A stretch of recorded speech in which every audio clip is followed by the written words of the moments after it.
Hi, I'm Ariel and welcome back to School of Print Design. In this episode, we're talking about how to design a booklet. If you've ever opened InDesign and thought, okay, but where do I even start with all these pages? You're in the right place. Because booklet design isn't just about laying out pages, it's about making a lot of information feel organized, readable, and intentional from the cover to the last page. In this first part, we'll focus on the foundation, how to choose the right booklet format, understanding booklet printing and terminology, and how to make smart decisions before you even open InDesign. Let's get started.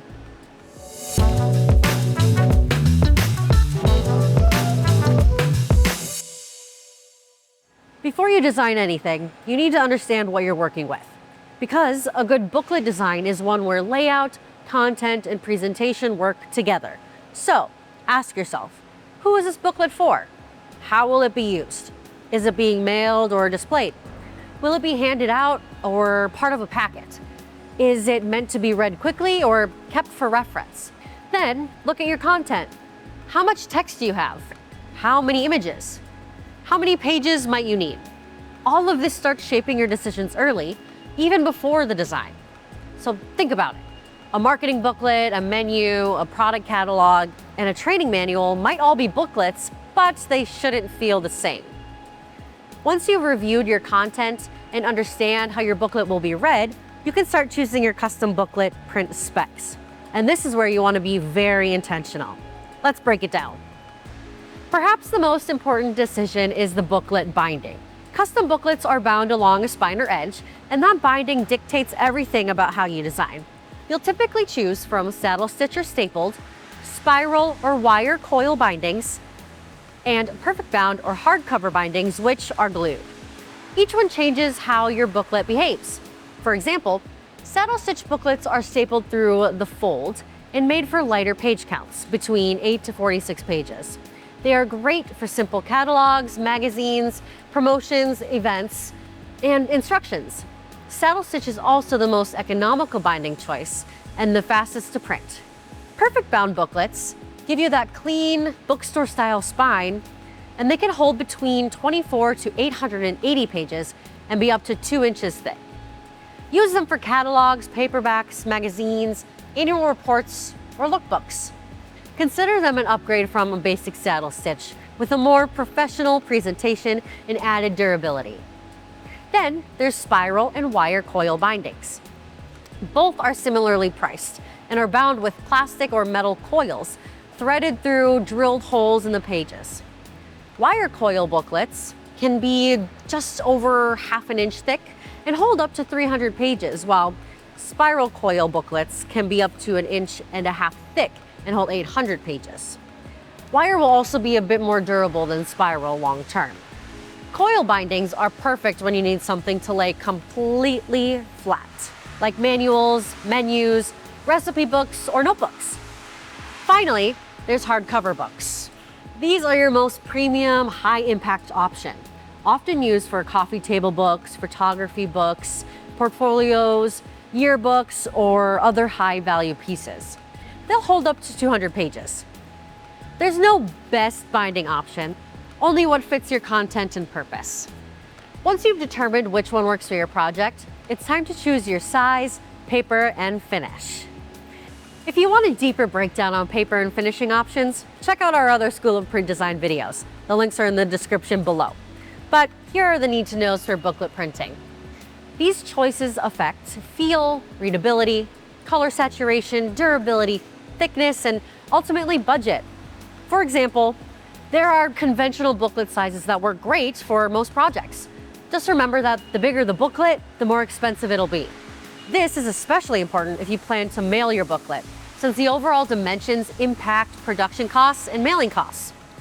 If you need to fit your booklet into a folder or packaging, you can choose a custom size to make the perfect fit. Next, when it comes to paper, coated paper is great for catalogs, magazines, and image-heavy books. Gloss or matte coatings will make the imagery as vibrant as possible. Just know that gloss finishes look vibrant but can show fingerprints more easily. So always think about how your booklet will actually be used in the real world. Uncoated paper works beautifully for text-heavy pieces like novels.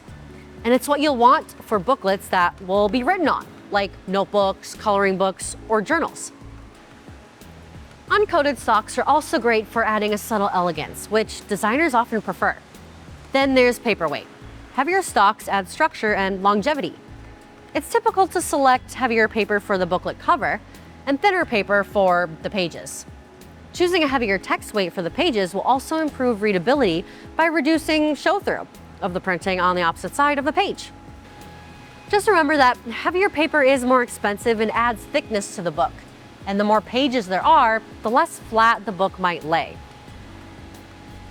Finally, extra finishes like UV coating or lamination can protect your booklet, especially if it's being handled a lot or mailed. And if you want something fancy like foil, you'll typically need to use a coated paper or extra coating for proper application.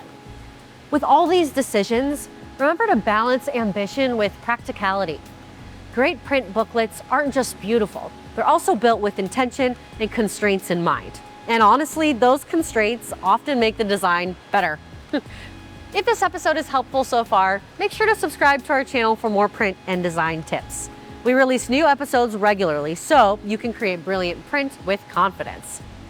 Now that you've locked in your booklet printing specs, you should have a solid idea of what your final book will be like, and you can start planning your design and organizing your content. First, you'll need to understand the physical components of a booklet. This is critical for any print designer, since the booklet parts will directly impact your design layouts and file setup. Let's take a look at a few booklets and examine how their construction will influence the design. Most booklets are simple, made up of cover and pages. The front cover is the most important design space on a booklet. It's your first point of contact with the reader, so it needs to grab attention and communicate the booklet's purpose. And the back cover should have summaries, contact info, or call to actions. If you have a Coil booklet, the front and the back covers will be two separate pages. With perfect bound and saddle stitch booklets, the cover wraps around the pages. Saddle stitch booklets are folded, so their binding creates an edge. But perfect bound booklet pages are glued to the inside of the cover, and that gluing area is called the spine. The exterior of the spine can be printed on, and it will be larger or smaller depending on the booklet's page count and paper thickness. The spine is what shows when the booklet sits on a shelf or in a stack, so you don't miss the opportunity to design this area. A good spine design should include the book title, branding or author, issue, and maybe even a CTA. And if you look closely at the front and back cover, there's a subtle scoring line here called the hinge. This allows the cover to open and close easily without tearing away from the glued spine. Don't place text or important parts of an image in the hinge, since it can lead to distortion as the cover opens. Instead, treat the hinge like part of the safe margin, so your cover design doesn't look funny or off-center. Also,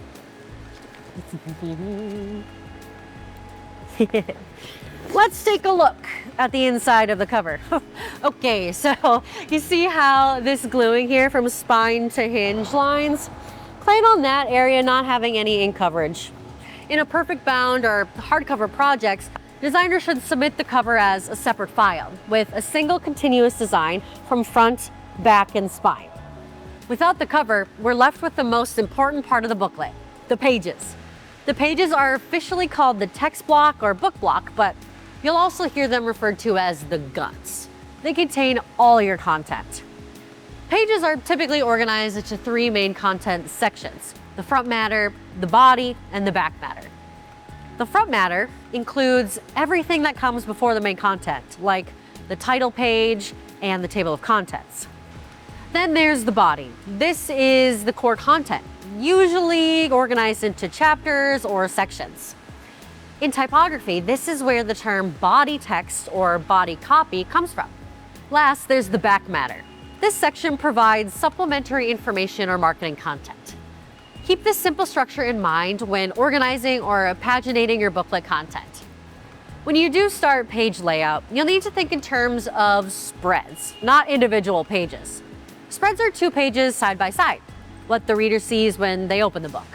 When you design for spreads, you can ensure that design elements on the left and right pages are in harmony, and you can consider how the reader's eye will travel across both pages. Sometimes you'll have design elements such as a photo or text that spans across the spread, This is called a crossover. When designing crossovers, perfect binding can add challenges since a portion of the image will be lost in the glued gutter between the pages. This makes it difficult to perfectly align the two halves of the image or text. It's best to avoid placing important details, like a person's face, directly in the gutter. Speaking of the gutter, always use a large inside margin for your pages.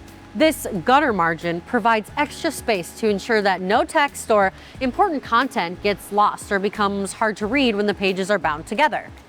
Even with coil bindings, the drill holes and coils will obscure content on your inside margins. Similarly, it's a good idea to have a generous outside margin. In saddle stitch booklets, especially those with a high page count, the inner pages will stick out further than the outer pages when folded. This excess is trimmed off during production, making the inner pages slightly narrower than the outer pages. This phenomenon is called page creep or shingling.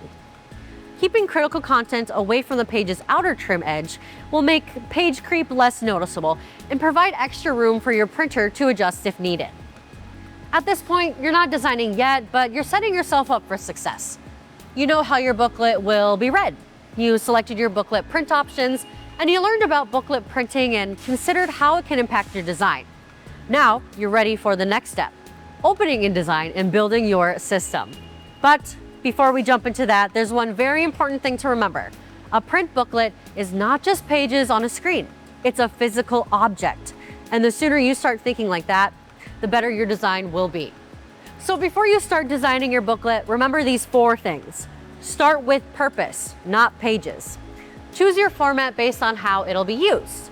Let your content guide your decisions, and always think about that final printed piece, not just the layout on your screen.